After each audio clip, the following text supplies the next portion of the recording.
तो ये एपिसोड शुरू होता है एक डिटेक्टिव से जिसका नाम कोहाची इनुगामी होता है, पर उसकी कार खराब हो जाती है। लेकिन चिंता की कोई बात नहीं, क्योंकि उनकी क्लाइंट मिसेस कुसाका उन्हें अपनी कार में गांव ले जाती है। रास्ते में वह इनुगामी को सब कुछ बताती है, कैसे जानवर मर रहे हैं, लोग डर रहे हैं और यह बात वे बच्चों से छुपा रहे हैं।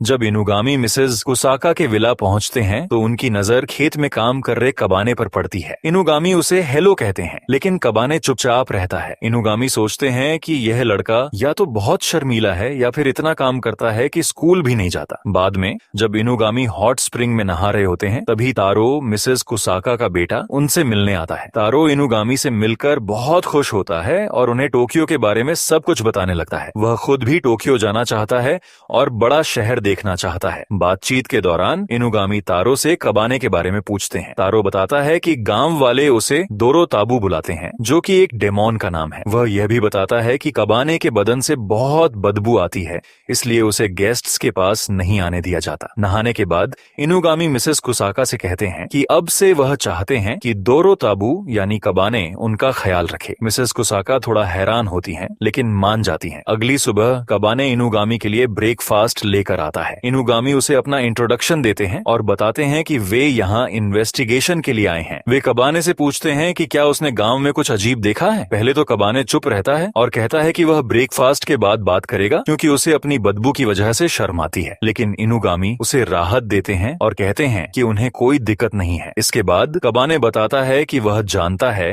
कि इनुगामी यहाँ जानवरों की सड़ी लाशों की इन्वेस्टिगेशन के लिए आए हैं। वह बताता है कि वही उन लाशों को डिस्पोज करता है और यह सब अमावस्या की रात में होता है। इनुगामी यह सुनकर तय करते हैं कि वे यहाँ और रुकेंगे और कबाने के साथ काम करेंगे। खेत में काम करते हुए इनुगामी की नजर कबाने के गले में बंधे हुए पत्थर पर पड़ती है। कबाने बताता है कि यह पत्थर शायद उसके माता पिता का था, जो उसे छोड़कर चले गए थे। इनुगामी वह पत्थर करीब से देखना चाहते हैं और उन्हें पता चलता है कि यह लाइफ स्टोन हो सकता है, जो कि बहुत ही रेयर होता है। सिर्फ खास परिस्थितियों में ही यह पत्थर बनता है। इनुगामी को यह एहसास होता है कि कबाने के माता पिता ने उसे छोड़ा नहीं होगा, क्योंकि कोई भी इतने कीमती पत्थर को ऐसे नहीं छोड़ सकता। वह कबाने से पूछता है कि क्या वह अपने माता पिता से मिलना चाहेगा। कबाने को समझ नहीं आता, लेकिन वह सोचते हुए जवाब देता है कि शायद वह मिलना चाहेगा। अमावस्या की रात कबाने इनुगामी का इंतजार कर रहा होता है। तभी तारो उसके पास आता है और उसे दोष देने लगता है कि उसकी वजह से वह टोक्यो नहीं जा पाएगा। गुस्से में वह कबाने का लाइफ स्टोन चुरा लेता है। यह देखकर कबाने का गुस्सा बढ़ जाता है और वह तारो पर हमला करने की कोशिश करता है। जैसे जैसे उसका गुस्सा बढ़ता है, वह एक राक्षस में बदलने लगता है। डर के मारे तारो भाग जाता है और लाइफ स्टोन वहीं गिरा देता है। जैसे ही कबाने को उसका लाइफ स्टोन वापस मिलता है, वह फिर से सामान्य हो जाता है। कुछ देर बाद इनुगामी वहां पहुंचता है और कबाने को ढूंढ लेता है। कबाने खुद को दोषी मानता है और कहता है कि इन सारी अजीब घटनाओं का जिम्मेदार वही है। इनुगामी उसे समझाने के लिए उसके पीठ पर एक पूंछ दिखाता है और बताता है कि इस दुनिया में दैत्य डीम मौजूद है। वह समझाता है कि कबाने कोई साधारण लड़का नहीं है, बल्कि वह एक इमोनो है, आधा इंसान और आधा घूल। उसका लाइफ स्टोन उसे संतुलन में रखता है ताकि वह इंसानों पर हमला न करे। इनुगामी को यकीन हो जाता है कि कोई और भी इस घटना के पीछे है। कबाने को अचानक तारो की चिंता होने लगती है, क्योंकि उसे अमावस्या की रात होने वाली घटनाओं के बारे में कुछ भी नहीं पता। उधर